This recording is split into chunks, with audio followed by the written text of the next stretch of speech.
Un nouveau quinquennat pour Emmanuel Macron. Le président français recueille plus de 58% des voix face à Marine Le Pen, la candidate de l'extrême droite. L'Europe et le monde se réjouissent de la réélection d'Emmanuel Macron. Le président français a reçu de nombreux messages de soutien de ses partenaires. Antony Blinken en visite officielle à Kiev. Le chef de la diplomatie américaine annonce le retour d'une ambassadrice en Ukraine et une aide de 660 millions d'euros. Le soulagement plus que l'éclat de joie. Dimanche, Emmanuel Macron a remporté l'élection présidentielle française avec plus de 58% des voix. Le président entame son nouveau quinquennat avec des Français profondément divisés. L'extrême droite fait son meilleur score de l'histoire de la Ve République. Je pense enfin à ceux qui ont voté pour Madame Le Pen, dont je sais la déception ce soir. Non, ne sifflez personne. Depuis le début, je vous ai demandé de ne jamais siffler.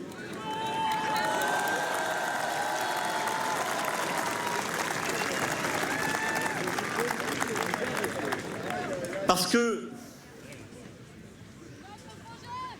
dès à présent, je ne suis plus le candidat d'un camp, mais le président de toutes et tous.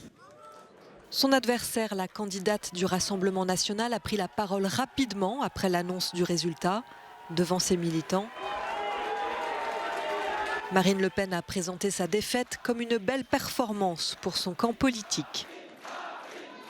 Avec plus de 43% des voix, le résultat de ce soir représente en lui-même une éclatante victoire. Nous lançons ce soir la grande bataille électorale des législatives.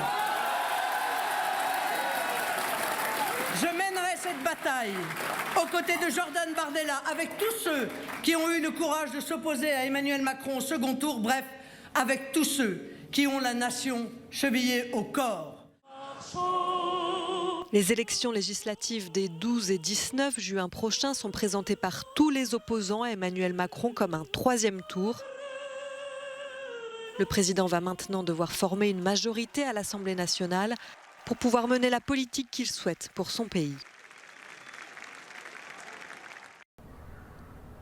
Un moment très symbolique a marqué la soirée de réélection d'Emmanuel Macron, ce moment où le président de la République, avec la première dame Brigitte Macron, a marché vers le podium pour livrer son discours de victoire, entouré d'une trentaine d'enfants, une image très différente de celle d'il y a 5 ans où le président de la République marchait seul vers son discours de la victoire. Emmanuel Macron qui a tenu à parler de rassembler les Français. Il a dit qu'il n'est plus le candidat d'un camp, mais le président de tous en France. Il a aussi tenu à remercier les électeurs qui n'ont pas forcément choisi Emmanuel Macron, mais qui ont choisi de faire barrage à l'extrême droite. Il a dit que leur voix l'oblige et qu'il va tenir compte lors des 5 prochaines années. Les 5 prochaines années qu'Emmanuel Macron a promis seront historiques. Il a parlé d'un nouveau projet, non pas un projet de continuité, mais un projet pour faire mieux, pour transformer la France, pour la rendre plus indépendante, pour transformer l'Europe et la rendre plus forte, mais aussi pour faire de la France une nation écologique, un projet, Emmanuel Macron a aussi dit qu'il doit être porté avec beaucoup de courage et beaucoup de force. Emmanuel Macron qui a aussi mentionné la colère et le désaccord des dernières années. Il a promis que lors de son prochain mandat, personne ne sera laissé au bord du chemin. Anne-Lise Borges à Paris pour Euronews. Un soulagement en Europe et dans le monde après la réélection d'Emmanuel Macron. Les dirigeants étrangers ont tweeté leurs félicitations au président français. Olaf Scholz, le chancelier allemand, salue le geste fort envoyé par les électeurs en faveur du projet européen. Il se réjouit de poursuivre la collaboration franco-allemande. Déclaration similaire du Premier ministre britannique. J'ai hâte que nous continuions à travailler ensemble sur les sujets qui comptent le plus pour nos deux pays, écrit Boris Johnson. Les États-Unis manifestent aussi leur satisfaction du résultat de l'élection. La France est notre plus ancien allié pour faire face aux défis mondiaux, explique le président américain Joe Biden. Il évoque notamment le changement climatique, la défense de la démocratie et la guerre en Ukraine. Le président ukrainien a justement salué cette victoire. Il voit en Emmanuel Macron un vrai ami de l'Ukraine dont il apprécie le soutien. « Je suis certain que nous avançons ensemble vers des victoires communes », insiste Volodymyr Zelensky, soulagé de l'échec de la candidate plus favorable aux positions russes. Pour l'Union européenne, la réélection d'Emmanuel Macron est un soulagement. De nombreux dirigeants et responsables ont rapidement réagi après l'annonce du succès du président sortant face à la candidate d'extrême droite, Marine Le Pen. Tous ont salué l'engagement européen du président français. Pour les 27, cela signifie à très court terme poursuivre sans sursaut les travaux de la présidence française de l'Union européenne. À plus longue échéance, le résultat de ce scrutin présidentiel annonce le souhait de Paris de poursuivre, voire d'accélérer l'intégration entre les États membres. Face à la guerre en Ukraine, Emmanuel Macron va vraisemblablement persévérer pour faire avancer l'Europe de la défense. Le président français veut aussi inscrire le climat au cœur de son action pour réduire la dépendance européenne à l'égard du gaz et du pétrole russe et augmenter la part des énergies renouvelables. Dans cet effort, Emmanuel Macron pourra s'appuyer sur le couple franco-allemand. Le calendrier électoral va permettre à Paris et Berlin de se projeter ensemble sur les années à venir. Mais derrière ce succès électoral, le président français et les institutions européennes ne pourront pas s'épargner une réflexion approfondie sur la défiance exprimée par les électeurs de Marine Le Pen à l'encontre du projet commun. L'Union devra apporter des réponses innovantes si elle veut rassurer les citoyens en France et dans les États membres. Grégoire Laurie, Euronews, Bruxelles.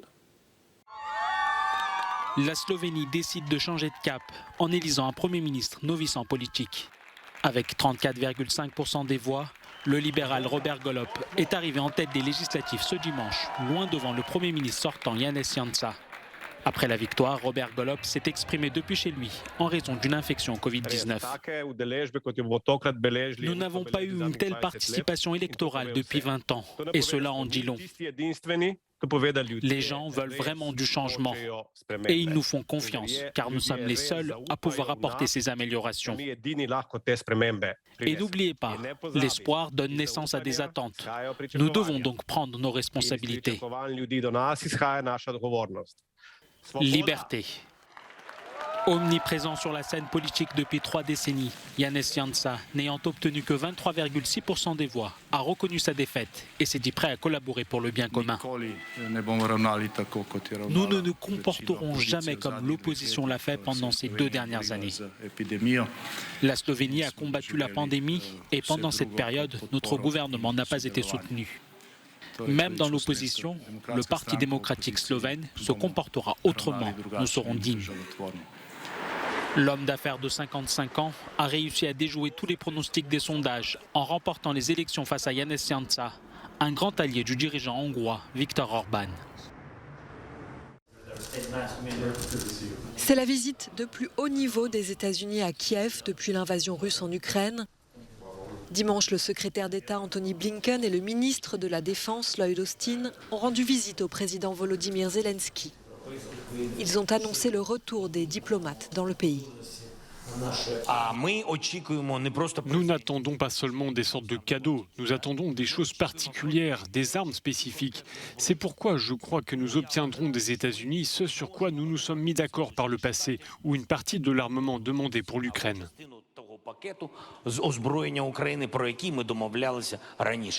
Les États-Unis ont promis plus de 660 millions d'euros d'aide militaire à leurs partenaires. La Russie est en train d'échouer et l'Ukraine de gagner. La Russie a eu comme objectif principal de subjuguer totalement l'Ukraine, de lui enlever sa souveraineté, son indépendance. Cela a échoué. Et elle a cherché à diviser l'Occident et l'OTAN. Bien sûr, il se passe exactement le contraire. Nous croyons qu'ils peuvent gagner s'ils ont le bon équipement, le bon soutien. Et nous allons faire tout ce que nous pouvons, continuer à faire tout ce que nous pouvons pour nous assurer qu'ils l'obtiennent. Ce lundi, le gouvernement ukrainien veut mettre en place des couloirs humanitaires à Mariupol. Environ 100 000 civils sont pris au piège et survivent dans des conditions désastreuses. 2 mois après le début de la guerre, les orthodoxes célébraient Pâques dimanche. À Moscou, Vladimir Poutine a participé à une grande messe. Alors que côté ukrainien, la résurrection du Christ n'était pas du tout festive. en cette année marquée par les bombardements, les destructions et les morts.